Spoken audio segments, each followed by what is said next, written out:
Uh, Welcome to the Nickel City Funding Podcast. I'm Brian Trakey, loan officer from Nickel City Funding. We have a very special guest today with us. I have Phil Greiner, the owner of Buffalo Brick Mortar.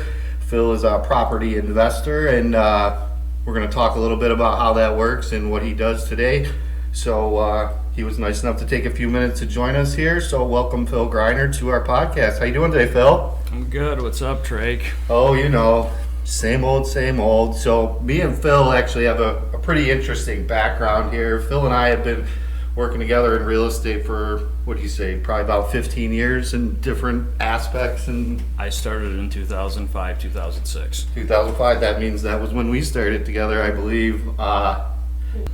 So, you know, we have that interesting background starting in property preservation about, 15 years ago. You know, why don't you tell everyone what property preservation was back then? It was a shit show, to be honest. But besides that, we handled bank and government maintenance. At the end of the day, the largest landlord in the world are the institutions, the banks, and the government. We did all their dirty work. Changed locks, board windows, winterizations, essentially preservation items, not to make anything get worse. So Phil was actually a full-time accounting student at Canisius, I believe. Correct. And the company we work for hired him to be a subcontractor for us. And Phil was a full-time student and running a full-time construction crew at the same time. You know, it was crazy back then, wasn't it? Yeah, no, it was definitely interesting. I mean, hell, the TomTom just came out, so even trying to get from house to house was Oh, yeah. a little difficult. Yeah.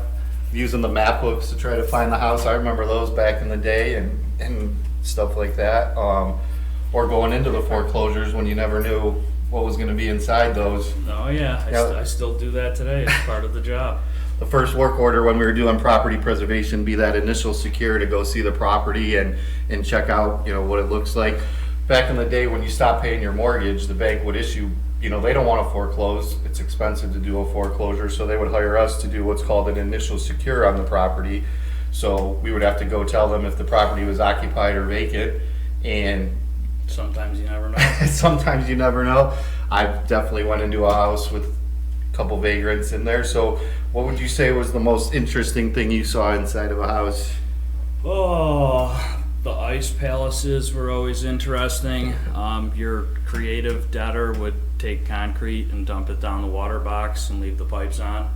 So then you walk into the house and it literally just be icicles from first floor to the basement. Oh yeah, I'll never forget the first ice house I walked into, and you see the water still frozen coming out of the sink, and it's frozen solid. So, you know, we went from the preservation and that kind of evolved to what you do now, right? You'd say? Yeah, I mean, I definitely got an institutional education doing maintenance and service for the banks. And then I joked that I graduated into the management and marketing side of things. Sold at least 500 or 600 foreclosures in a 3-year period. Oh yeah, I forgot about that part, doing the REO sales for a while, right? Exactly. How did that work? You worked directly for the bank listing those houses, correct? Not necessarily. I mean, for the most part, most lenders don't service their own debt. So you're dealing with the servicers at that point in time. I mean, the secondary market, the paper changes hands so often, it's incredible. At that point, you're essentially working for an investor. The same clients that are doing the institutional single-family rental model nationwide are the same people servicing the debt in a lot of circumstances. I mean, my job as the broker agent was to set as-is and repaired values. Financial institutions don't have a conscience; they just have a checkbook. And if I told them they put $20,000 or $30,000 into the house and they're going to make more money on it, they told me to do it. So I mean, I was essentially flipping for the institutions. So you went from property preservation to the REO sales, and then you got into what you do today, I believe, right? Which is flipping. Correct. Yeah, no, we buy and sell houses. Past few years have been very grateful. We do 100+ deals a year, do wholesale to local investors. Part of being the foreclosure sales agent, I was a drug dealer to your local real estate investor. Those guys didn't like me because I was cute. They liked me because of the product that we were selling. So, I mean, it's all relationships at the end of the day. So now would you say you're a full-time in property investor now? Yeah, I'm a full-time investor. Got about 12 rentals, a mix between Airbnbs and long-term rentals. Currently, we've got 8 or 9 construction projects going that we're reselling, houses that we're flipping.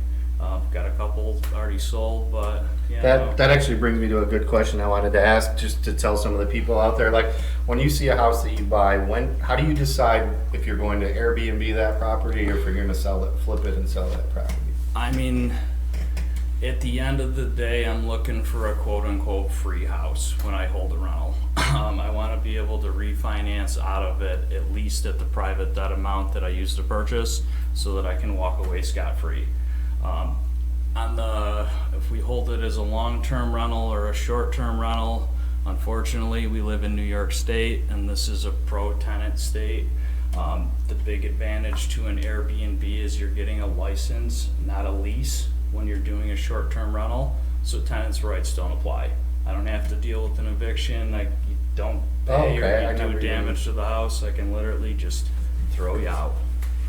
So, yeah, I never even knew that part about Airbnb, so that's interesting. And then the other question I kind of jotted down, someone calls you and says they want to sell you their house. When you walk through that house, like, how do you come up with what you're going to offer that person to buy that house from them? I mean, there's a variable of things that we look at. Are we getting the property occupied? What are the rents? Are they paying the rents? Is the property going to be vacant? Can we get in and out of it? How much damage is there? Is it conventionally financeable? What do I have to put into it? How many construction projects we've got going at the moment? Access to capital. There's real life situations that take place. Yeah, so we work with a lot of real estate partners, a lot of realtors, real estate agents. So what would you say to like a realtor that was having either a tough time selling a house, or if they had a little bit rough house that might be perfect for you? Like, some of our realtor people, when would they want to hit you up to maybe look at a house they might be working on? I mean, I'll buy anything. I am not afraid, as long as the math is right. It doesn't matter to me. Erie, Niagara County, single family, multifamily, commercial, I'm not prejudiced. I like it all. If they already had it listed in the MLS, would that be something you wouldn't be interested in? Yeah, we buy on the ML all the time. It's not much. We're buying 1 or 2 here or there, but at least monthly we're picking up 1.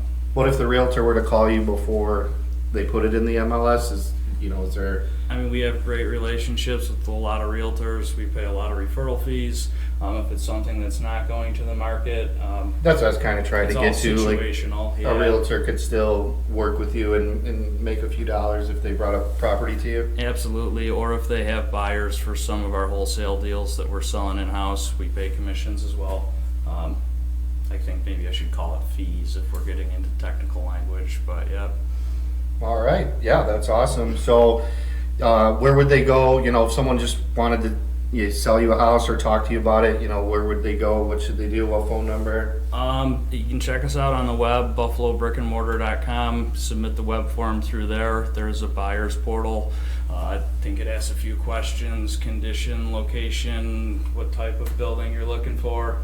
You can give us a call. One of our agents is generally always available, and they can take down your information and make sure you make it to our list. Reach out to me directly, whatever's convenient. All right, great.